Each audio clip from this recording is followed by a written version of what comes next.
नाजरीन अस्सलाम वालेकुम। आज की उस किस्त के आगाज में हम देखते हैं कि शूबक किले में बालीन मार्कस से गुफ्तगू कर रहा होता है। बालीन वाज़े अंदाज में कहता है कि ये कोई आम मुहिम नहीं बल्कि हज के रास्ते को महफूज बनाना उनकी अव्वलीन जिम्मेदारी है। दिन रात गश्त का हुक्म दिया जाता है और ख़ास तौर पर चैटलीन के बारे में खबरदार रहने को कहा जाता है, क्योंकि वो अमन मुआहदे से सख्त नाला है और किसी भी हद तक जा सकता है। बालीन मार्कस को यकीन दिलाता है कि चैटलीन बादशाह बाल्डविन के हुक्म को भी नज़रअंदाज कर सकता है, इसलिए उसके हर कदम पर नज़र रखना ज़रूरी है। दूसरी तरफ कुद्स में सवीला शदीद गम में मुब्तला नजर आती है। वो मारिया और विलियम से कहती है कि बादशाह बाल्डविन ने मौत को कबूल कर लिया है और ये मंजर उसके लिए नाकाबिले बर्दाश्त है। मारिया बादशाह की साबित कदमी को सराहती है और विलियम को याद दिलाती है कि कुद्स का मुस्तकबिल अब उसके फैसलों पर मुनहसर है।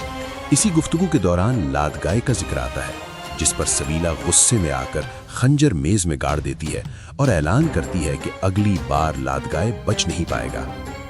इधर शाम के वक्त शमसा अपने बच्चे को झूला झुलाते हुए गुनगुना रही होती है। सुल्तान सलाहुद्दीन वहां आते हैं और इस आवाज को सुनते हुए रुक जाते हैं। शमसा सुल्तान के दिल की कैफियत को महसूस कर लेती है और उन्हें तसल्ली देती है कि वक्त सब जख्म भर देता है।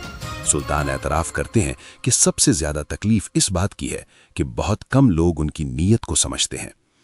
दूसरी जानिब काजी फाजिल, बायबारा, गोगबोरो और कराकूश आपस में सख्त बहस करते हैं। गोगबोरो मस्जिद अक्सा का ख्वाब का जिक्र करता है जो उसे कैद के दिनों में हौसला देता रहा।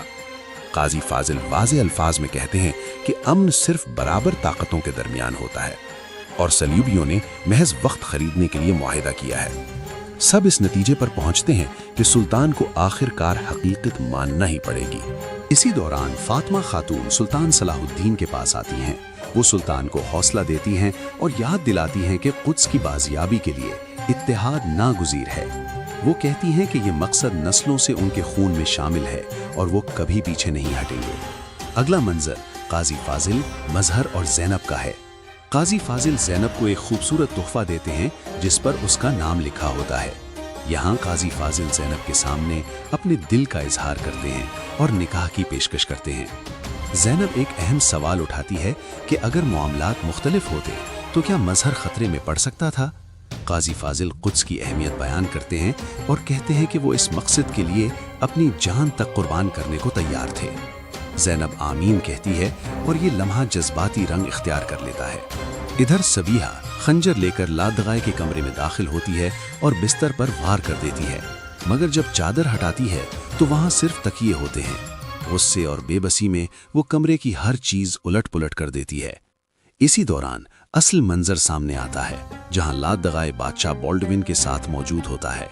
बातों ही बातों में लादगाय बादशाह को तकिए से दबाकर कत्ल कर देता है और इंतहाई बेरहमी से उसकी जिंदगी का खात्मा कर देता है। शाम के वक्त सुल्तान सलाहुद्दीन और काजी फाजिल के दरमियान एक इंतहाई अहम मुकालमा होता है। काजी फाजिल खुलकर कह देते हैं कि अमन का फैसला गलत था। सुल्तान जवाब देते हैं कि अगर वो काजी फाजिल को छोड़ देते तो इंसाफ को छोड़ देते। सुल्तान सुलह हुदैबिया की मिसाल देते हुए कहते हैं कि आज का अमन कल की फतह का दरवाज़ा बन सकता है और वो यकीन रखते हैं कि यही मुआहिदा मुस्तकबिल में कुद्स की फतह का सबब बनेगा। आखिरी मनाजिर में सवीला बादशाह बाल्डविन की हालत बिगड़ने की खबर सुनकर दौड़ती है, मगर लादगाय उसे रोक लेता है। वो ऐलान करता है कि अब ये सल्तनत, ये महल और ये तख्त उसी का है। इसी के साथ नाजरीन किस्त इख्तिताम को पहुंचती है। बादशाह बाल्डविन को लादगाय कत्ल कर चुका है और आने वाली अक़सात में एक नया तूफान उठने वाला है। आपकी राय नाजरीन, इस किस्त के बारे में आप क्या सोचते हैं? कमेंट में अपनी राय जरूर दें। वीडियो को लाइक करें, चैनल को सब्सक्राइब करें और बेल आइकन दबाना मत भूलिए। अल्लाह हाफिज।